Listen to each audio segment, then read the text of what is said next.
Today I'm going to show how to open the air filter, air element on a Haval Jolion. It's a 1.5 turbo gasoline engine. So uh, apparently there are a few screwdrivers and two of them are underneath this pipe. So first this lock needs to be opened.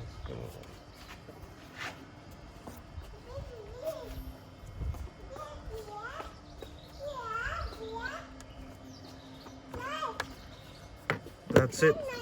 We tilt it upward and the pipe comes out, and then move it a little bit, the whole part comes out just like this.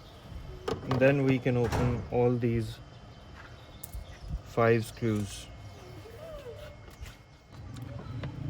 Now I have opened all 5 screws. They don't come out, they just open and keep stuck, and there you have the air element. It just needs to be cleaned. It has a foam. To put it back or replace it, close all 5 screws and then first put it in. Once it's locked, you put it back in place and just press a little bit. That's it.